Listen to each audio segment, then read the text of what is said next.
Então, nós estamos falando sobre a mente, o psiquismo e sobre a fé. Entramos no estudo da fé como sendo uma necessidade essencial do ser. Ela é um dom de Deus, não é? Ela é um dom de Deus e enquanto esse dom de Deus, ela é a primeira energia, a primeira força da alma que se estabelece, permitindo ao ser caminhar por esse vale aqui de lágrimas com algum vigor, né? Então, quando nós compreendemos a estrutura da fé, aquilo que nós falamos, que a fé, para que ela germine, porque ela está aí para nós em semente, em germe, né? Esse dom vem em germe, e para que ela então ela consiga brotar, se tornar uma plantinha, crescer, se robustecer, é necessário que o espírito, o ser inteligente, que ele busque se prover de leituras, que ele busque armar a sua mente com estruturas que permitam fazer uma análise da realidade cada vez mais precisa, cada vez mais próxima da verdade, vamos dizer assim. Né? Então, a mente, como é que nós vamos armar a nossa mente, se não através disso mesmo que nós estamos fazendo hoje, por exemplo, pararmos para estudar, para prestar atenção em alguma demanda que venha, para analisarmos a situação. E quando nós fazemos isso, nós estamos armando a nossa mente, estamos nos capacitando. Quando nós aprendemos qualquer coisa nova, significa que estamos armando a nossa mente e robustecendo a fé. Porque a fé, ela precisa estar fundamentada na nossa razão. E a razão é algo que está estruturada na mente racional. Então, a partir do momento que nós conseguimos enxergar melhor as situações, nós vamos conseguindo, então, também elaborar melhor o nosso destino, nosso futuro, fazer as melhores escolhas, certo? Portanto, a fé e a esperança, como nós vimos, ela está radicada no nosso psiquismo. Então, enquanto a fé ela é essa energia que nos movimenta dentro do raciocínio lógico, dentro da lógica, o psiquismo, nosso psiquismo, a esperança, ela está dentro do psiquismo, porque ela é uma energia de consolo. A fé nos permite enxergar além, ver que existem outros horizontes. E a esperança, ela nos localiza nesse horizonte, nos dando um alento, enquanto com a fé, nós enxergamos, por exemplo, a vida futura, nós estudamos sobre a vida futura, nós estudamos sobre a reencarnação, nós estudamos sobre a vida no mundo espiritual e vamos fundamentando isso na nossa razão, vamos olhando para todos aqueles dogmas da igreja, deixando aqui da igreja católica, que fizeram toda a estrutura religiosa que nós trouxemos conosco até essa encarnação, né? Porque O Espiritismo tem 165 anos, então é muito provável que na encarnação passada ainda não fôssemos espíritas, mas sim tenhamos vindo da igreja, provavelmente da Igreja Católica, né? Então, mas quando nós então começamos a dar mais vigor ao nosso conhecimento, nós vamos abrindo um campo para a esperança, para essa energia do psiquismo, nos localizar de uma forma consoladora nessa linha do tempo, que é a linha da eternidade. Porque então a nossa fé, ela já conseguiu nos mostrar que nós somos seres imortais. Quem nos mostra isso é a fé raciocinada. Porque a lógica vai nos mostrando que não é possível que tudo isso que existe, toda a energia que se gasta para se criar um ser racional, um ser pensante. Imagina o que é de energia que é modificada para que uma criança nasça. Qual a razão disso se não existisse a vida moral? Não faria nenhum sentido. A lógica, isso contraria a ciência da lógica, não é? Então, a fé, ela vai nos mostrando que sim, somos imortais, que sim, Deus existe. E aí, nós podemos ter esperança. Só é possível ter esperança se tivermos fé, se tivermos essa capacidade de ver, se tivermos condição de compreender minimamente os atributos de Deus. Deus enquanto Criador do universo. Então, aí, nós vamos, sim, ter esperança, porque a nossa esperança, ela vai estar ancorada na fé. E ela vai estar localizada na linha da eternidade. Portanto, se alguém que você amava, nesta vida, você não tem acesso a essa pessoa mais, ou porque ela desencarnou, ou por circunstâncias sociais, sabe-se lá qual seja o motivo, você não tem acesso mais a essa pessoa, não pode conviver com ela. A esperança te diz o seguinte, que na eternidade, tudo se alcança. Na eternidade, tudo se resolve, não é?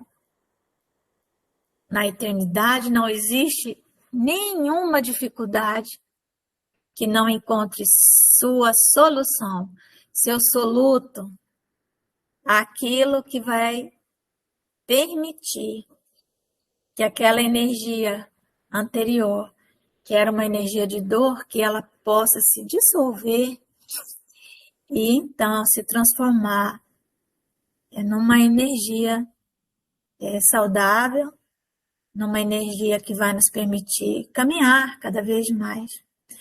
Porque a diferença entre o remédio e o veneno é a dose. Resolver um problema é pegar aquela quantidade de energia que está envenenada, que é um veneno, e colocar num soluto, dissolver a ponto de que as partículas se transformem em remédio, não é? Então, a fé, ela provê a esperança. Porque também a fé nos dá noção de infinito. Quando nós falamos infinito, nós estamos falando de espaço. Não é? Eternidade, nós estamos falando de tempo. Não é? Nós sempre vamos encontrar os nossos amores na eternidade. Sempre. Não tem como. E no infinito, nada está perdido. Vamos imaginar um espaço infinito.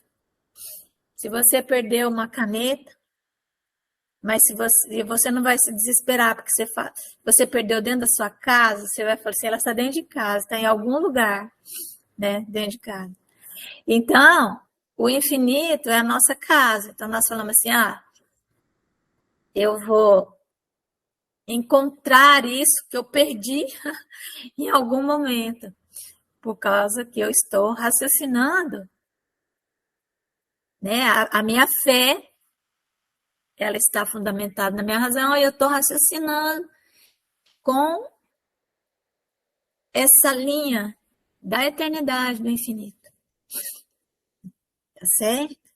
Então, a fé, ela é essa provedora da esperança. Certo? Muito bem, então, nós estamos ali assentados na linha do infinito e da eternidade. Estamos ali. Aí, nesse momento, e só nesse momento, nós vamos adquirir uma consciência de o que precisa ser feito, o que nós podemos fazer naquilo que precisa ser feito e vamos ter a energia suficiente para fazer. Porque a fé e a esperança, elas criam a consciência de dever. Certo? São elas que nos permitem enxergar o que precisa ser feito, dentro do que precisa ser feito. O que eu posso fazer? Desculpe, que eu acho que eu estou ficando gripadinha. Oh, Jesus, de novo. Então, essa consciência de dever, ela é nutrida pela... Ela é possível se nós estivermos fundamentados na fé e na esperança. Quando nós nos conscientizamos dos nossos deveres,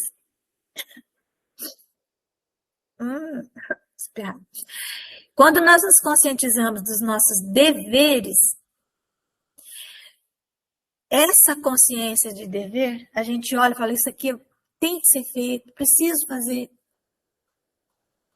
Tem que lavar essa louça, tem ninguém para lavar essa louça, eu não vou pegar uma coisa complicada, não. Ai, mas eu estou cansada, mas eu tenho que lavar a louça, porque amanhã a gente não começamos a raciocinar, e aí a consciência de dever, ela gera em nós energias psíquicas, que nós vamos chamar de perseverança. Entendeu? Aquele que não tem consciência de dever, ele não vai ter perseverança, ele não é uma pessoa perseverante, ele não consegue levar avante nada. Ele assume o compromisso e não vai avante, mas é porque ele não tem energia psíquica. Porque ele, na verdade, falta fé, falta esperança, a fé é uma energia mental, a esperança é uma energia psíquica. As duas juntas nos fazem enxergar o que precisa ser feito, né? E então, nós vamos perseverar. O que é perseverar? Perseverança significa realizar as coisas de uma forma séria.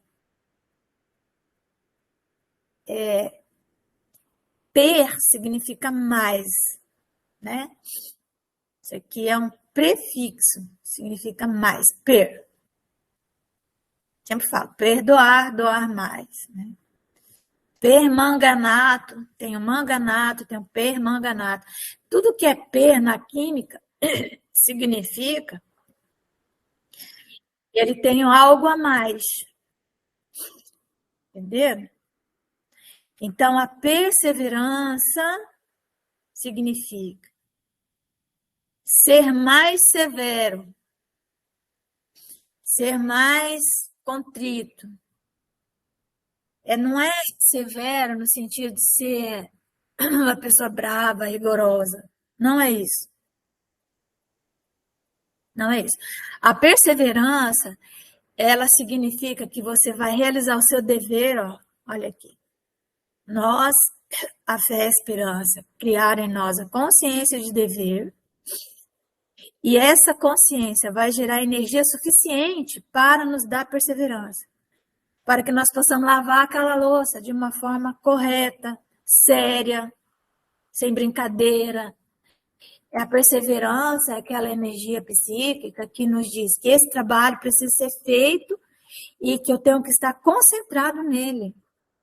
Não posso brincar em serviço. Entenderam?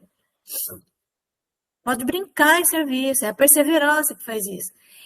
A pessoa pensa que perseverar é ficar fazendo um negócio. Não, perseverança é realizar algo com seriedade. Consciente de que aquilo tem que ser feito. E então, quando nós nos munimos dessa energia, dessa maneira que vai gerar em nós um comportamento, nós vamos começar a encontrar resultados. Resultados efetivos.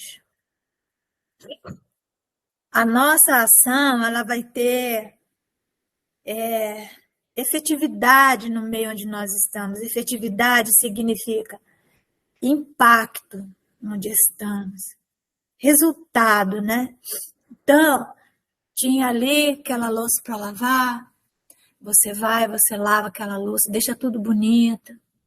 Aquilo vai causar um impacto. Principalmente se quem vem depois, se fosse outra pessoa que teria que, caso você não fizesse isso, outra pessoa teria que fazer, e ela chega e encontra aquilo feito. Estou dando um exemplo bem simples, bem singelo. Então, a perseverança, ela é a provedora do amor. Porque quando nós vemos o resultado, isso gera em nós uma alquimia no nível da nossa compaixão. E a nossa compaixão se transforma em amor. Que a compaixão é uma sensação que te permite se colocar no lugar do outro, saber o que o outro precisa. Então, porém, ela só é acessada a compaixão se você for uma pessoa perseverante, consiga realizar coisas. E aí nós vamos estar assim, conhecendo o amor, né? É isso. Nós temos que conhecer o amor para que o amor nos permita acessar a maior fonte do conhecimento. E só vamos conhecer o amor, saber o que é amar, depois que tivermos em nós desenvolvido a fé, a esperança, a perseverança, e aí sim vamos amar. Porque a perseverança significa também trabalho, disciplina. E aí nós vamos encontrar aqui, ó, o amor do bem, o amor do trabalho, o amor do próximo. Está no Evangelho, não é? Isso aqui está no Evangelho. Amar o bem, amar o trabalho e amar ao próximo. Porque o amor, quando nós amamos o bem, nós sentimos profunda alegria quando o bem se realiza. Quando conseguimos realizar trabalho, né?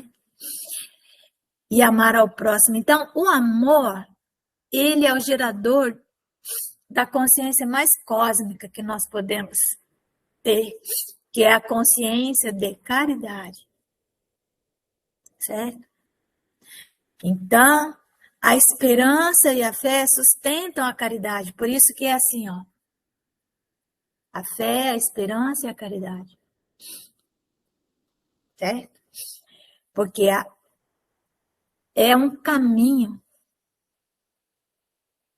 O apóstolo Paulo fala sobre isso. Então, a caridade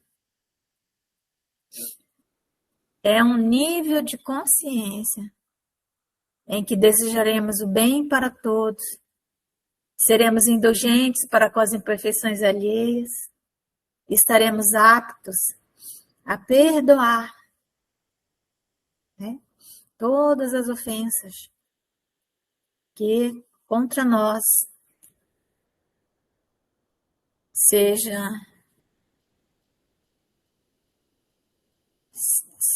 assacada, né? Todas as ofensas a que venhamos a ser vítima, quando nós atingimos nível, esse nível de consciência, por que é tão difícil de acessar essa consciência de caridade? Porque enquanto a fé e a esperança estão radicadas na estrutura do corpo, da matéria, elas estão na estrutura da matéria. Hoje nós vamos ter as experiências que vão nos fazer cada vez mais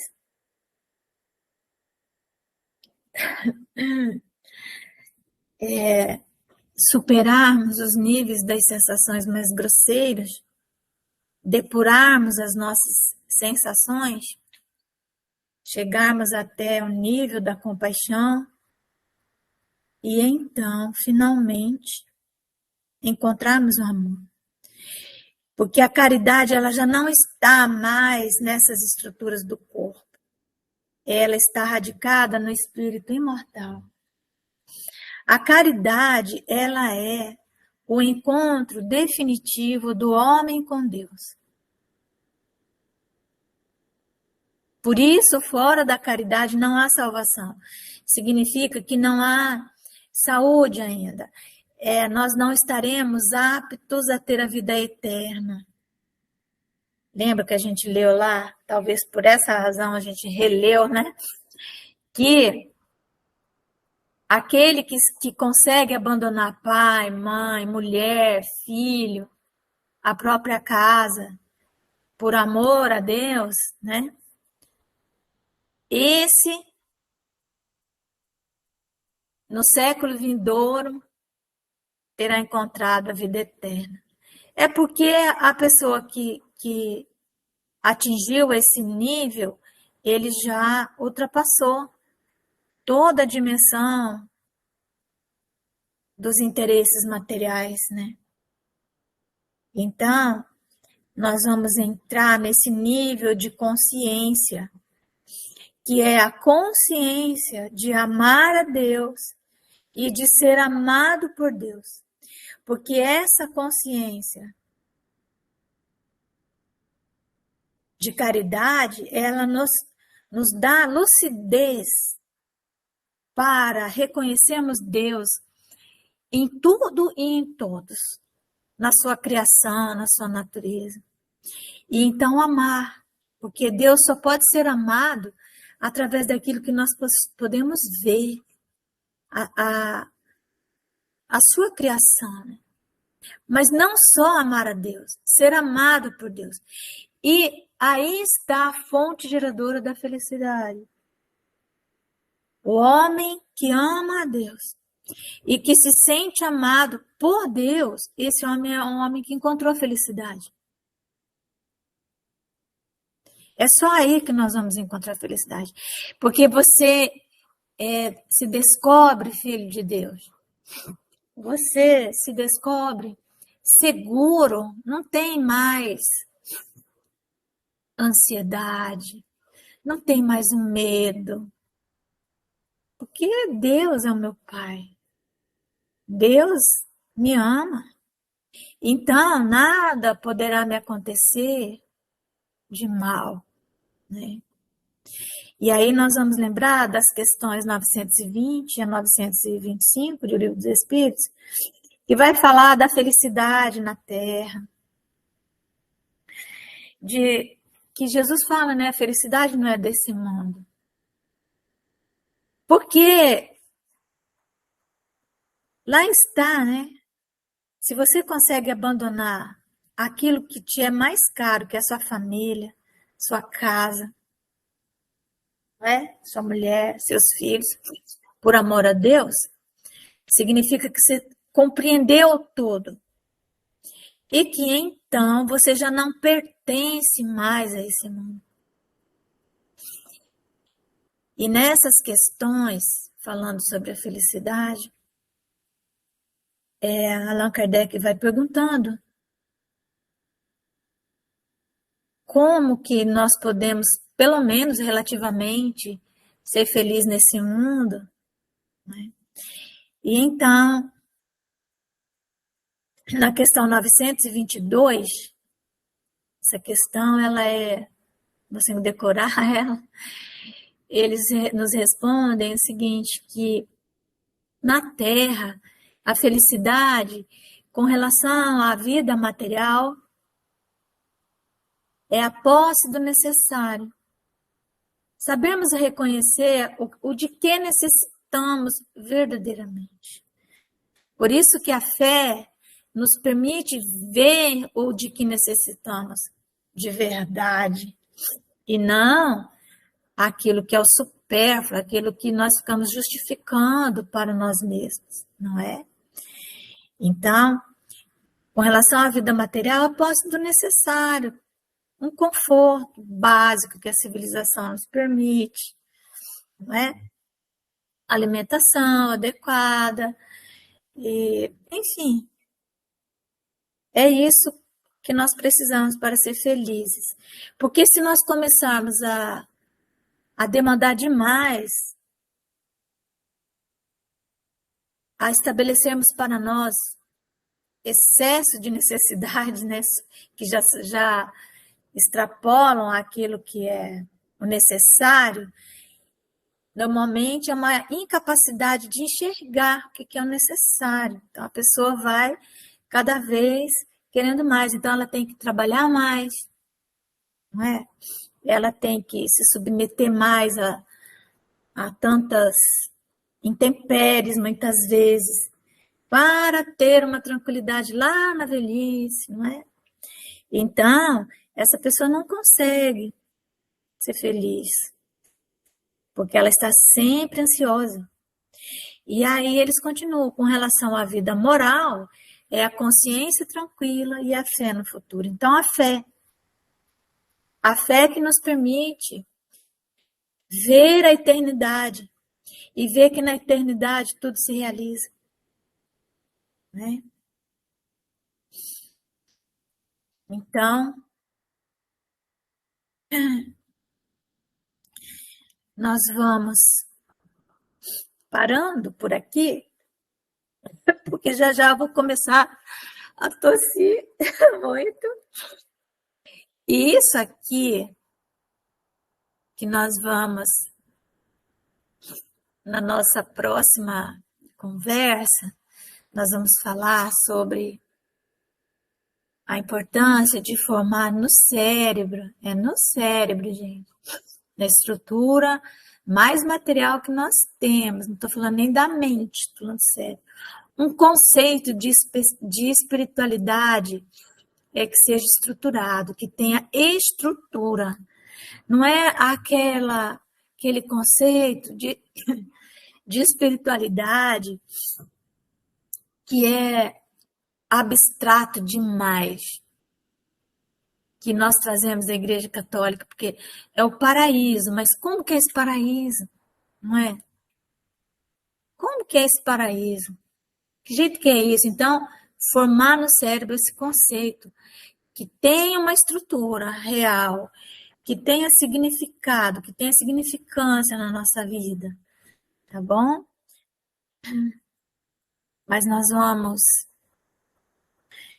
parando por aqui, tá bom? E eu mesma fazer a oração, tá bom? Para nós finalizarmos a nossa reunião. Senhor Jesus, Mestre querido, agradecemos, Senhor, por mais esta oportunidade que tivemos, Senhor, de estarmos reunidos em vosso nome. Abençoa-nos, Senhor. Abençoa nosso propósito, Mestre, de seguirmos as vossas pegadas. Senhor Jesus, que possamos, quando estivermos desdobrados pelo sono, reencontrar os nossos amores, reencontrar a nossa família espiritual, as almas com as quais temos afinidade, para continuarmos, Senhor, aprendendo mais e servindo melhor. Se conosco, Senhor, e graças